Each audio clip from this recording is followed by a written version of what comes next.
భారత్ మాతాకి, తెలుగు తల్లికి, తెలుగు తల్లికి అందరికీ నమస్కారం. Honourable prime minister Narendra Modi గారు, ఆనరబుల్ గవర్నర్ అబ్దుల్ నజీర్ గారు, ఉప ముఖ్యమంత్రి మిత్రుడు పవన్ కళ్యాణ్ గారు, వేదికపై ఉన్న పెద్దలందరికీ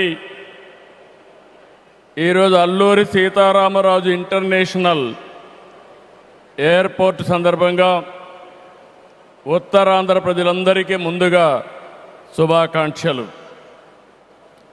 ఉత్తరాంధ్రలో కొత్త చరిత్రకు నాంది పలికేలా ఎయిర్పోర్ట్ నిర్మాణానికి సహకరించిన రైతులందరికీ ముందుగా పాదాభివందనం చేస్తున్నాను.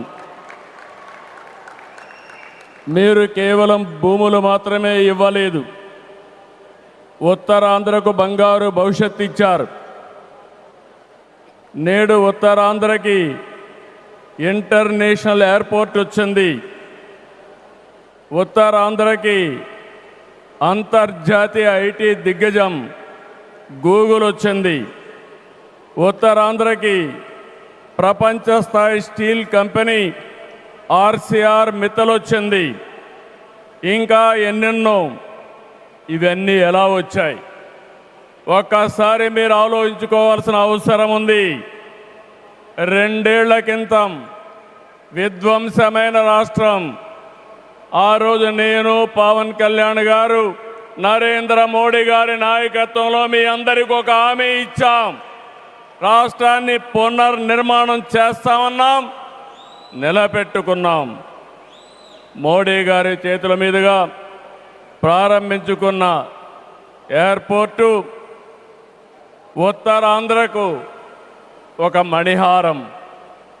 నేను అందుకే పదే పదే చెప్తున్నాను, ఉత్తరాంధ్ర కళలకు రెక్కలొచ్చాయి.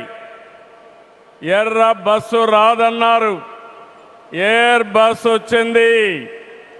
అవహేళన చేసిన వాళ్ళు అడ్రస్ లేకుండా పోయే పరిస్థితికి వచ్చారు. ఆ రోజు ఎన్నో ఈ ప్రాంత ఆశలని, ఆకాంక్షల్ని తక్కువ చేశారు, అడ్డుపడ్డారు. అన్ని అధిగమించాం. అద్భుతమైన ఎయిర్పోర్ట్ ఈరోజు నిర్మాణం అయిందంటే ఇది ఉత్తరాంధ్రకి గర్వ కారణమని మరొకసారి విజ్ఞప్తి చేస్తున్నాను. కొత్త ఎయిర్పోర్టు మన్యం వీరుడు అల్లూరి సీతారామరాజు పేరు పెట్టుకున్నాం. పేరు తలుచుకుంటేనే గుండె ఉప్పొంగుతుంది. గిరిజనులతో కలిసి ఆయన చేసిన స్వాతంత్ర పోరాటం దేశం ఎప్పటికీ మరిచిపోదు. ఉత్తరాంధ్ర శక్తికి నిదర్శనం ఈ ఎయిర్పోర్టు. ఎందుకంటే ఈ ఎయిర్పోర్ట్ నిర్మించింది ఎవరో కాదు, ఉత్తరాంధ్ర వాసి జిఎంఆర్, ఈ ప్రాంత వాసి. ఇంకొక పక్క దీనికి తొలుగు అడుగు వేసిన అశోక్ గజపతి రాజు ఇక్కడి వారి ఏవియేషన్ మంత్రిగా నిర్మాణం పూర్తి చేసే బాధ్యత తీసుకున్న రామ్మోహన్ నాయుడుది కూడా ఉత్తరాంధ్రనే. ఇది ఉత్తరాంధ్ర సత్తా అని మరొక్కసారి మీ అందరికీ విజ్ఞప్తి చేస్తున్నాను. ఈరోజు ఉత్తరాంధ్ర దశ దిశ మార్చి కీలక ప్రాజెక్టు ప్రారంభానికి వచ్చిన మోడీ గారికి మనస్ఫూర్తిగా ధన్యవాదాలు. ఈరోజు మనందరం గుర్తుపెట్టుకోవాలి, వెంటిలేటర్ పైనున్న ఆంధ్రప్రదేశ్కి ఆక్సిజన్ ఇచ్చి ఈరోజు నిలబెట్టిన వ్యక్తి నరేంద్ర మోడీ గారు. నేను మిమ్మల్ని అడుగుతున్నా, ఆంధ్రుల సెంటిమెంట్ విశాఖ ఉక్కు నిలబెట్టింది ఎవరని గట్టిగా మీరు చెప్పాల్సిన బాధ్యత మీ పైన ఉంది. ఎవరు? విశాఖ రైల్వే జోన్ మంజూరు చేసి విభజన హామీని నెరవేర్చింది ఎవరు? పోలవరానికి సాయం చేసి గాడిన పెట్టింది ఎవరు? రాజధానికి నిధులిచ్చి పనులు పునఃప్రారంభించిన వ్యక్తి ఎవరు? 2027 భోగాపురంలో చెప్తున్నాను, పోలవరాన్ని పూర్తి చేసి మన ప్రధాని చేతుల మీద జాతికి అంకితం చేస్తామని హామీ ఇస్తున్నాం. 2028 అమరావతి మొదటి దశ పనులన్నీ పూర్తి చేసి మన ప్రధానమంత్రి నరేంద్ర మోడీ గారి చేతుల మీదుగా ప్రారంభిస్తామని మీ అందరికీ హామీ ఇస్తున్నాను. దీనికి మనందరం థ్యాంక్స్ చెప్పాలనా లేదా అని అడుగుతున్నా.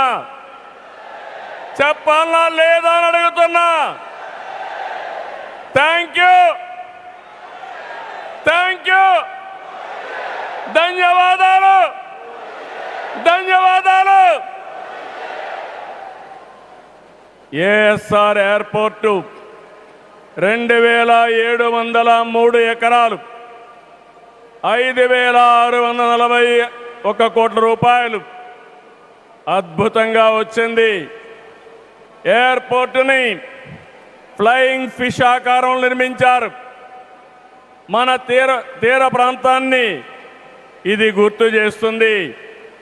అటు సముద్రం, ఇటు పచ్చని కొండల మధ్య విమాన ప్రయాణమే కొత్త అనుభూతిని తీసుకొస్తుంది.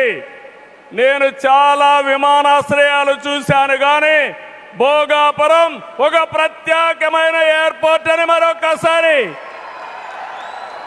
మీకు విజ్ఞప్తి చేస్తున్నా. ఎయిర్పోర్ట్లో అడుగడుగున తెలుగు కళలు, సంస్కృతి కనిపిస్తున్నాయి. తెలుగు ముగ్గులు, ఏటి కొప్పాక బొమ్మలు, కూచిపూడి నృత్యం, తోలు బొమ్మలాట, బొబ్బలి వీణ, నాదస్వరం, లేపాక్ష నంది వంటివి ప్రతిబింబించేలాగా తీర్చిదిద్దారు. విశాఖ నుంచి భోగాపురాన్ని నిర్మించే బీచ్ కారిడారు ప్రకృతి అందాలతో మరింత ఆకర్షణ తెస్తుంది. గ్లోబల్ ఏరోస్పేస్ ఏవియేషన్ హబ్కి GMR Manasa aviation university, ASIP semiconductor ప్రాజెక్టుకు శంకుస్థాపన చేసుకున్నాం. జిఎంఆర్ విఎఫ్ స్కిల్ డెవలప్మెంట్ సెంటర్కి ప్రారంభించుకున్నాం.